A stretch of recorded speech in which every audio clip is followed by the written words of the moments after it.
Makulimlim guys. Ang aga-aga. Good morning. Good morning po. Another day, another vlog. Hello guys, good morning.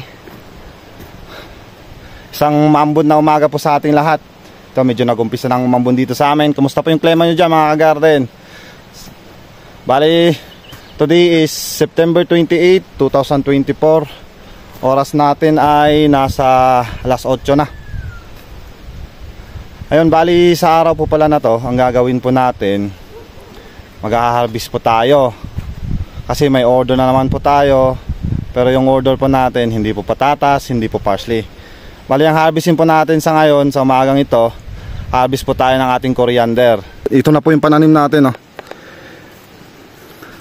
Okay naman, bakit? May makukuha, no? Medyo yung iba mahaba, iba maiksi. Okay naman ba yung puno? Dali lang, no? Dali lang tanggalin. Yung mga unang dahon. Kagandahan po kasi mga kagarden, at least yung ibang maliliit dyan, meron tayong pasunod na ma-harvest. Buti nga kamo yung bandad po dito lumaki na agad, kaya may ma-harvest na po tayo sakto-sakto. May order nga po tayong nakakuha, kaya ayun, maglilinis po tayo sa araw na to. Tsaka mamaya namin ipa-price reveal kung magkano po ang kuhaan ngayon ng coriander dito. Bali di style dito, farmer diretso doon sa middleman. So sa middleman, iba naman ang presyo papunta doon sa mga suki niya. Pero at least medyo diretso tayo, tsaka makakalis po tayo ng ibang gastusin. Ayan, dito naman po tayo mag-uumpisa. Papakita ko sa inyo kung paano maglinis ng coriander. Ayun, tatanggalin po natin yung mga may ispat-ispat. Yan. Yung mga may ispat-ispat, yun lang po yung tatanggalin natin.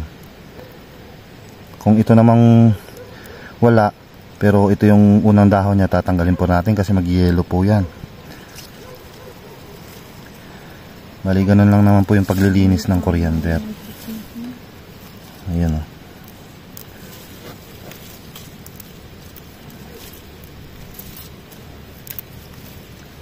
Di na po namin pinaabot na humaba. Hindi naman din po katamtaman. Oto, kasi noon po ang style talaga ng coriander, gusto nila ng mga naunang nagtatanim ng coriander, gusto po nila yung ganitong mga size, mga ganyan, yung mga regular size lang.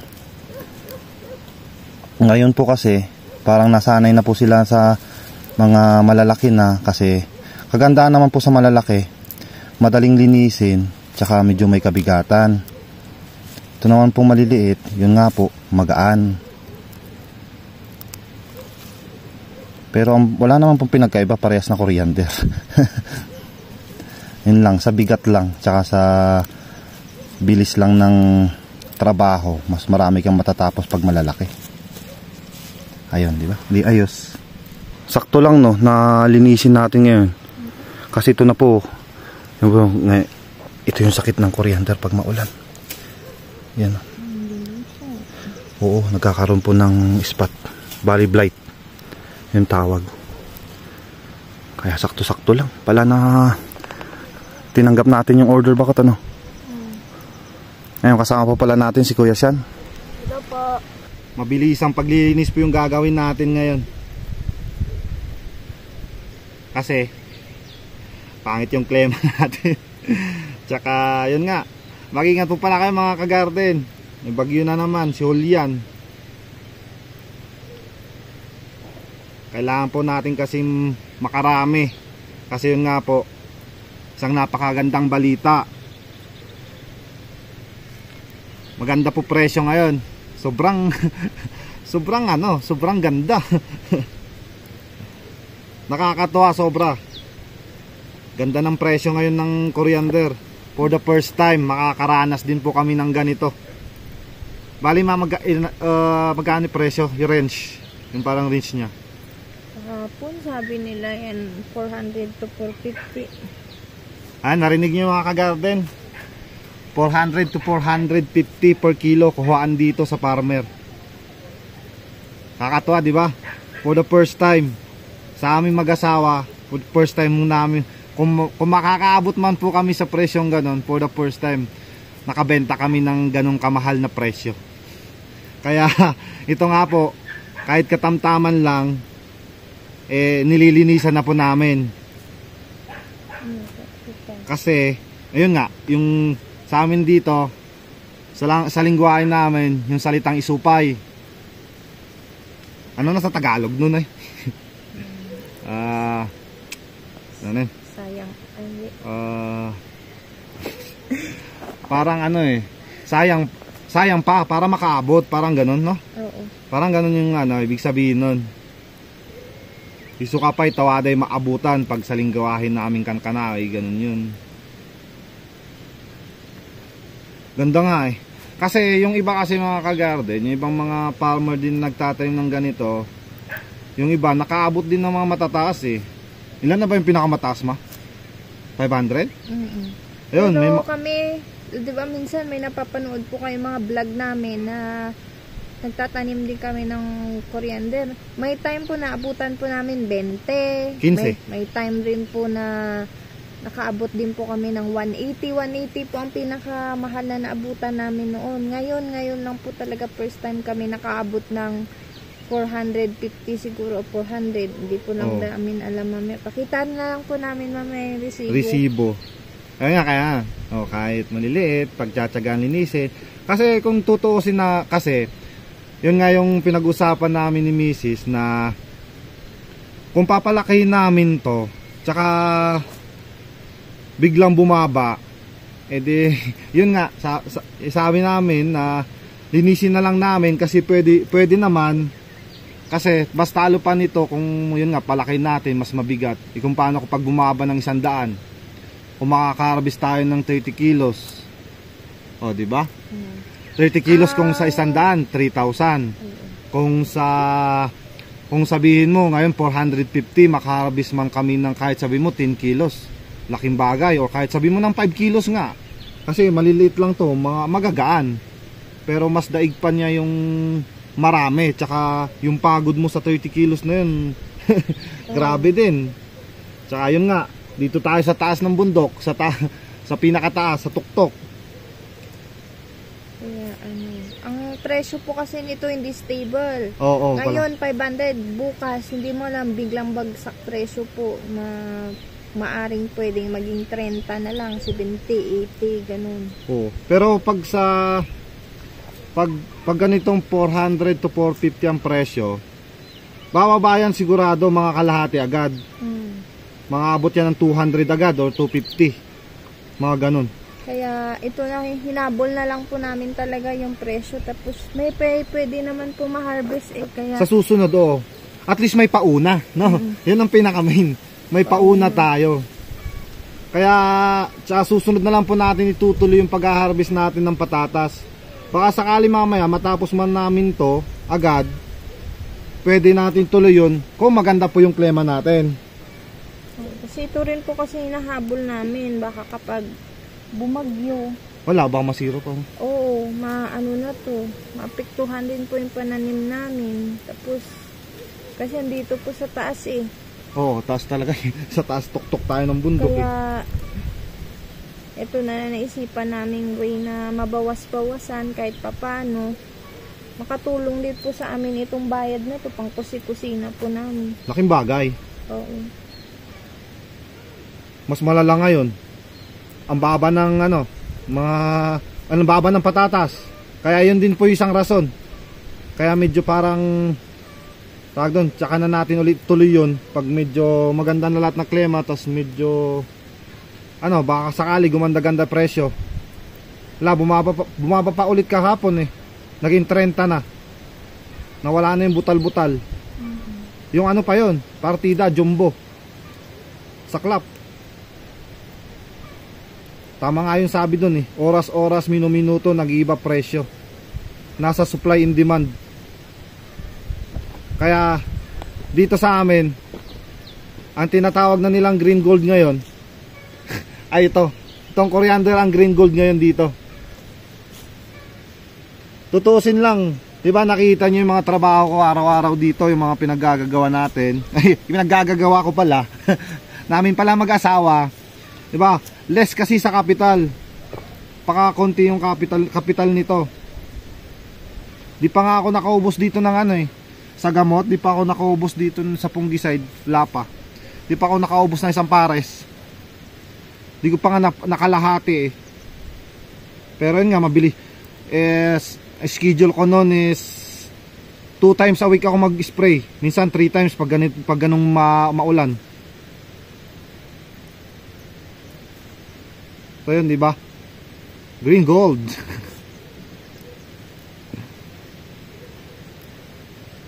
Kahit maliliit talaga, okay lang yan.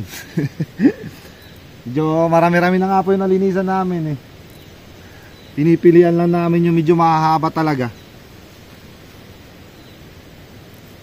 Tsaka paumpisa na mag-yellow. Nag-yellowish na. Kaya mahal ang presyo. Daming factors kasi kaya nagmamahal ng ganito. Yung ito po kasi kapag yung ulan ng ulan, tapos lusaw, tapos nag-yellow. Kaya babagyo na naman po. Kaya hanggat meron, buti nga kamo, medyo dito banda nga yung sinasabi ko kanina, sa baba na to, medyo malalaki. Yung iba po kasi pahabol. Sakto lang pahabol. Mga sakali pag mga ilang linggo din to, mga 2 linggo siguro, meron din ulit tayong haharbisin. Pag maganda pa rin yung presyo. Pero pag kahit mga malay nyo, daan-daan po tayong maglalagay sa basket kasi napaka crispy po niyan. Yun nga, hindi maaraw kasi pag naarawan din po yan, pag nalantayan, wala din, magagalit po sa'yo yung bibili. Kaya kailangan medyo with care. Alternate na lang po. May pag one pile tsaka ako alternate ulit. Para at least kasi para mas madaling kunin mamaya pag ipapil mo. Oo, pag pinapil. Papapil pa po kasi natin to. Okay na yan? Oo, yan. Ganito na.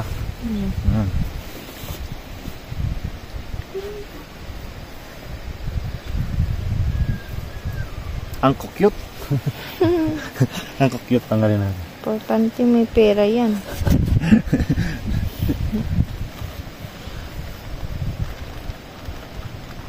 Kahit anong mo, kailangan pa rin ng Pero tutalin mo, parang kailan lang. Di ba? Parang kailan lang. Nung nagtatanim tayo nito, ang presyo noon is 150 to 200. Oo, pero ngayon, dagdagan pa. Hindi rin natin in-expect na aangat sa ganun, nakataas. Kasi, di ba nga, sinabi natin kanina na talagang mga minsan hanggang 200, 300, tapos bababa na siya. Ngayon nga sabi nila po doon sa La Trinidad, mas mahal. Pero siyempre sa farm po tayo kaya iba yung presyuhan po sa amin dito. Tsaka kasi less tayo ng mga expenses wag ganito. Tayo papel lang at saka pakilo dun, tapos na sila dun may maglilinis pa, magbabayad sila ng tuloy mo lang bakit? Maglilinis sila magbabayad sila ng tagabuhat, tagalinis. Usog muna tayo. Tsaka ito kasi, yun nga sinasabi ko kanina, instant to, mamayang hapon malalaman po natin kung magkano yung kuha dito. Tsaka mamaya titesting natin kung ilang kilo to. Parang pagbabasihan natin kung okay pa ba yung ano natin doon, yung kiluhan natin na ginagamit sa baba na yun, hindi sabit.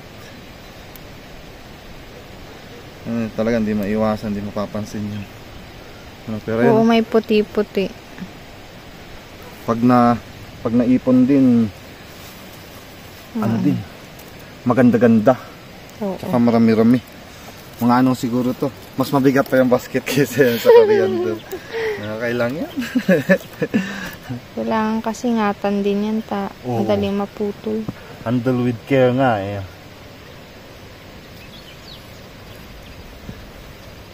Napaka-crispy kasi, no?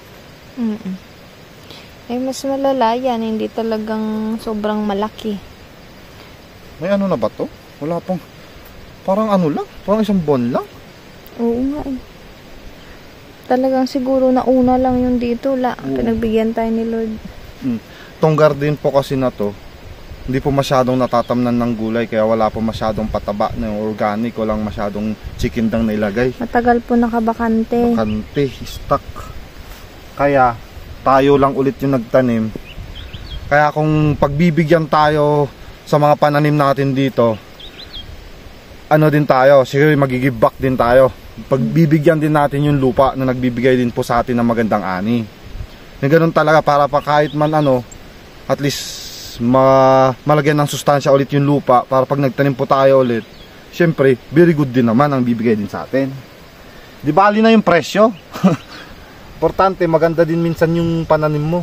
Yung lupa, nakakondisyon. Naalagaan din dapat ang lupa. Ano lang kasi dito talaga, dito sa tuktok na to, mahirap lang talaga yung buhat ng ano, ng pataba. Pero pag may budget naman, yun nga, pag-iipunan, pwedeng pabuhat sa mga friends natin dito sa taas. Marami naman din may gusto. Ang minsan talaga problema lang, budget. Kung kulang sa budget, yun lang. Ikaw magtsatsaga magbubuhat kung wala kang budget, malamang. Ganun talaga, no choice. Kaya yun nga, lagi yung pinapanalangin na malakas lagi yung katawan natin okay na, tsaka walang magkakaroon ng sakit sa ating pamilya. Okay na ako dun. Parang nanalo ka na rin sa loto. Oo. Tuloy na po natin ulit maglinis. Pakita mo sa mga kagarden natin na nangyari. Bangking. Pinili lang po namin yung ano, yung talagang mahaba-haba na. Kasi sayang po yung ikalaki ng mga yan eh. Mapalipas po kami 3 araw, 4 na araw. Pwede na po yan ulit. Mga 5 days siguro. Oo. Or 1 week, pwede 1 week. After 1 week ulit. 1 week ulit. Pwede. Sakto-sakto, matatapos na po natin yung harvest, makakabenta na din siguro tayo nun.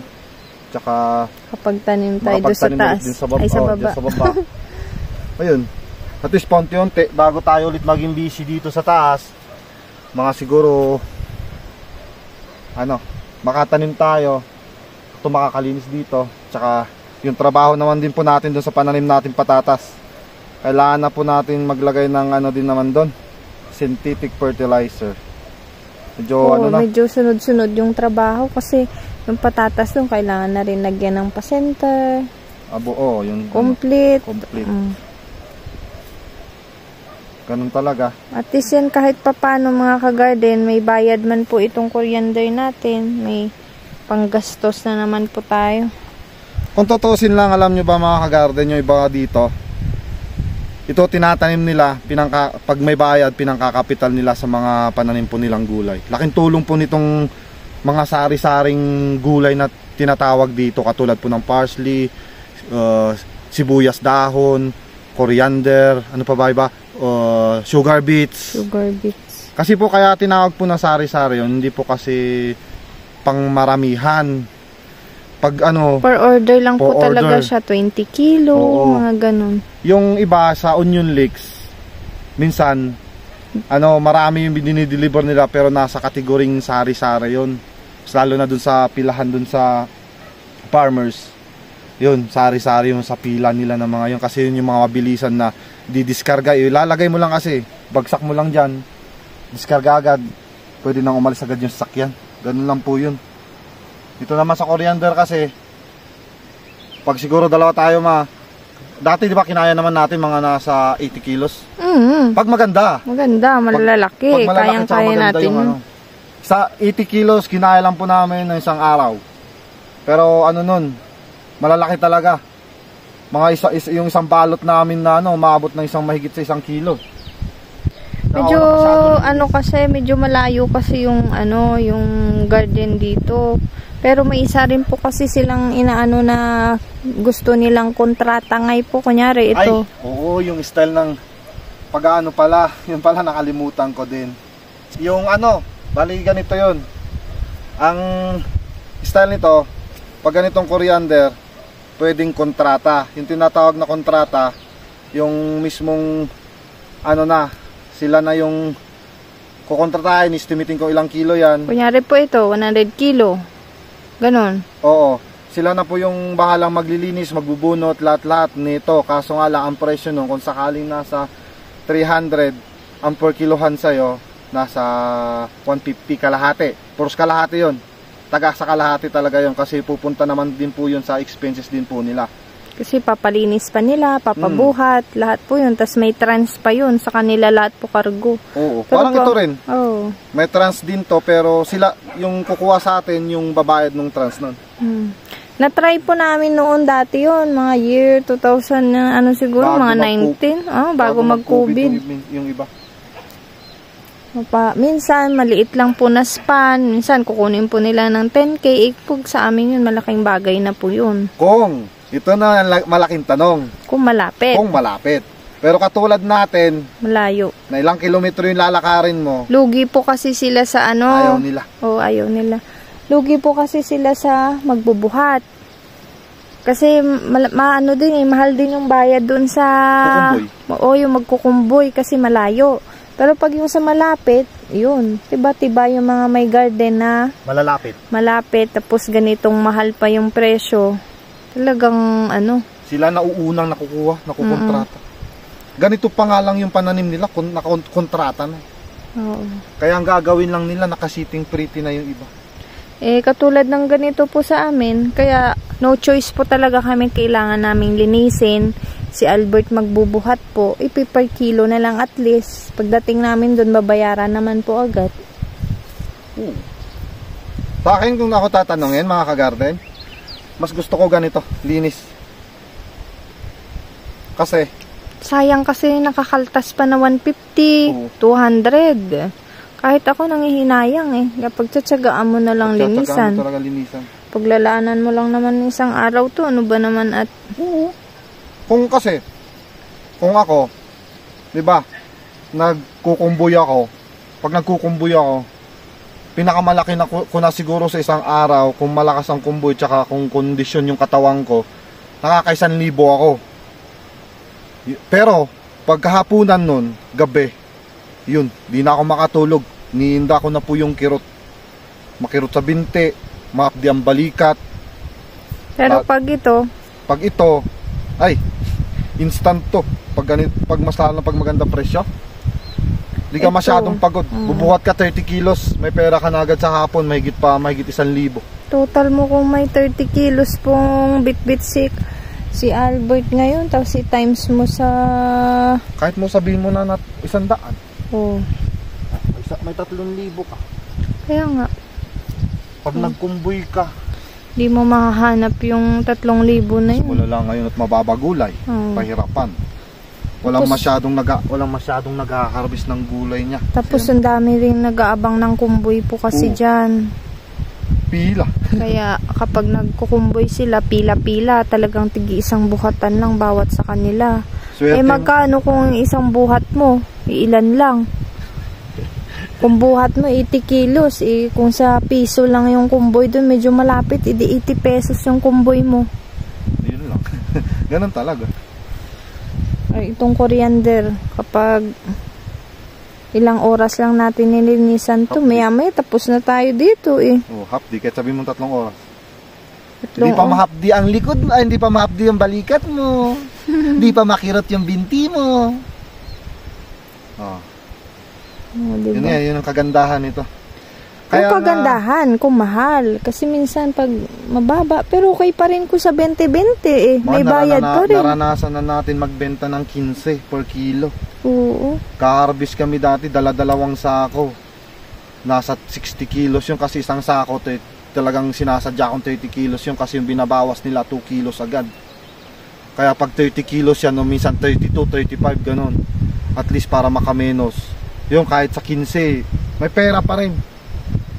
Tsaka ano nga, totalin mo magaan lang na magaan na trabaho pero may pera.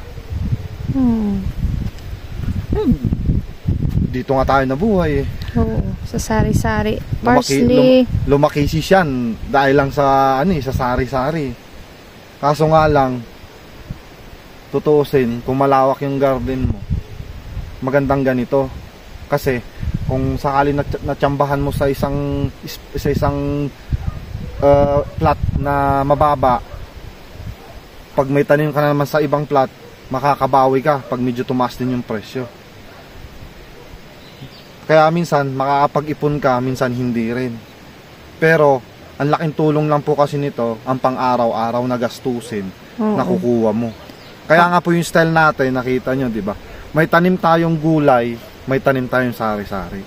Para araw-araw may mapagkukuhanan po tayo ng, kung kahit hindi araw-araw, once a week, may mapagkukuhanan tayo ng panggastos natin sa pang isang linggo.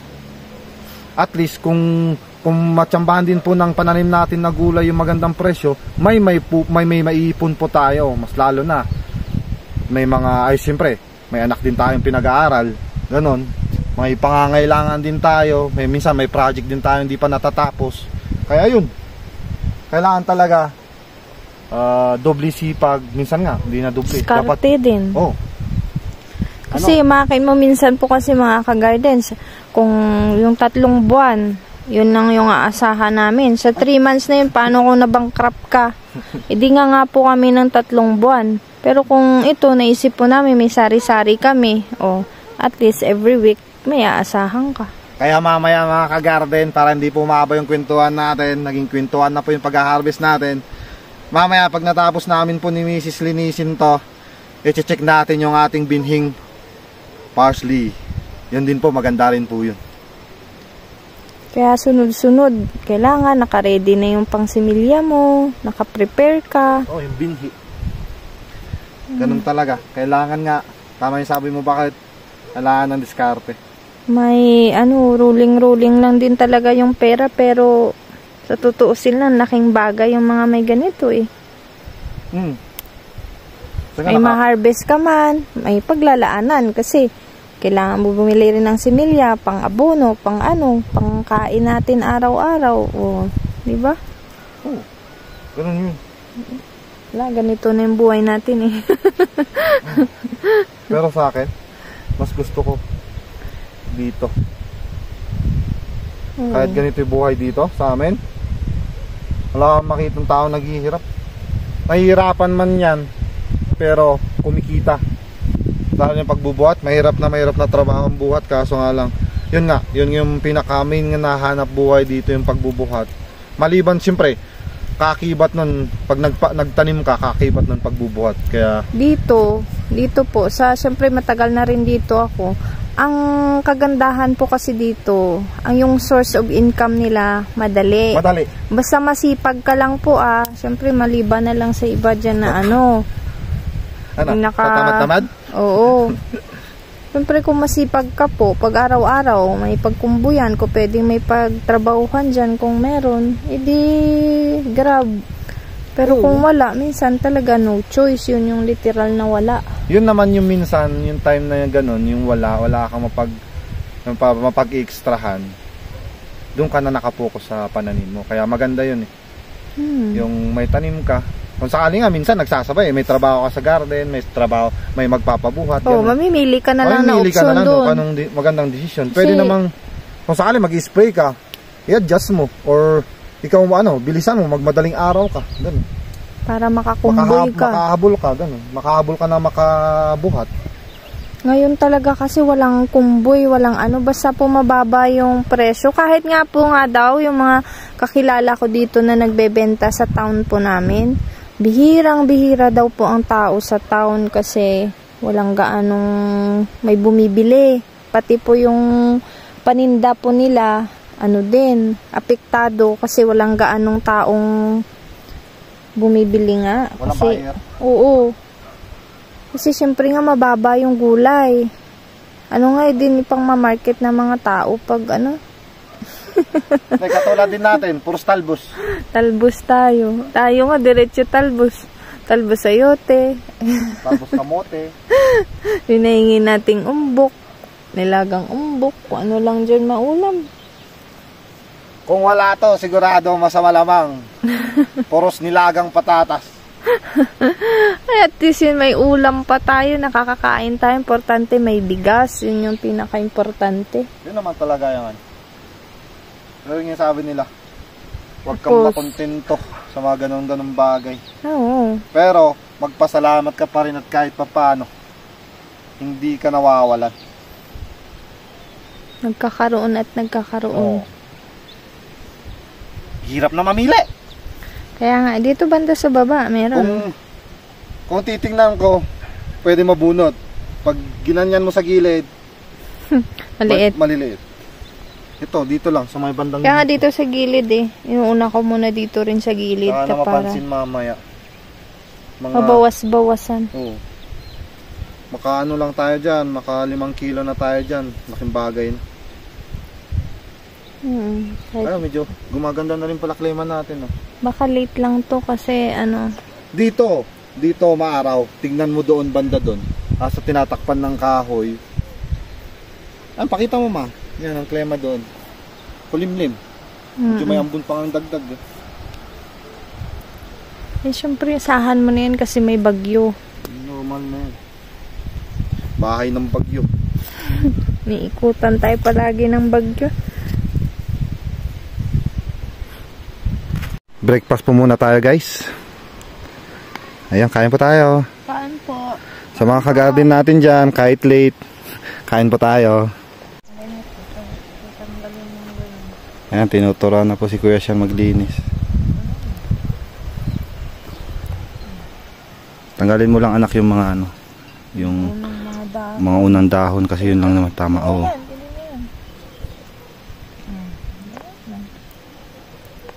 Tingnan mo kung may sira yung dahon na kinukuha mo pa, hindi sayang. Oo. Yan, tanggalin mo yung isa na yun, isa maliit. Hindi yan yung isa. Yan. Okay na yan. Ilagay mo na dun sa nilinsan ni mama mo. Yung. Ito, akong pipili na. Oh, ikaw pipili man ng ano, malilinisan niya. Tara na pa, muulan na. Paano po tayo? Yan o. Mabuta na, pinauna na po namin si Sean sa baba. Bali, ayan na mga ka-garden yung ating coriander ngayon. Isang karton. 7 kilos na. 7 kilos, di pa na po natin alam kung binaba kung ilan yun sa kiluhan po nila sa baba.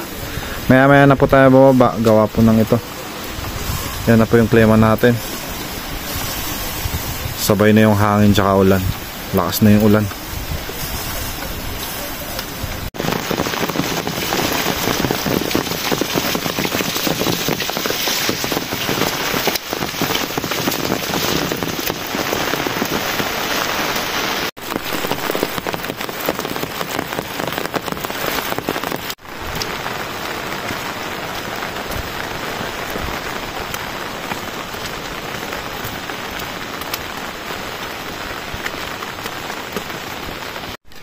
Kakatapos lang po nung ulan dito sa amin. Magandang hapon po sa ating lahat. Bali, bago po tayo pumunta dun sa bayad po ng ating coriander, shoutout pala po kay ka-relatives Joss Farmer. Shoutout po sa inyo. Tsaka yan na, ito na, moment of truth mga ka-garden. Yan o. Oh. Alayan na po yung bayad po ng ating coriander.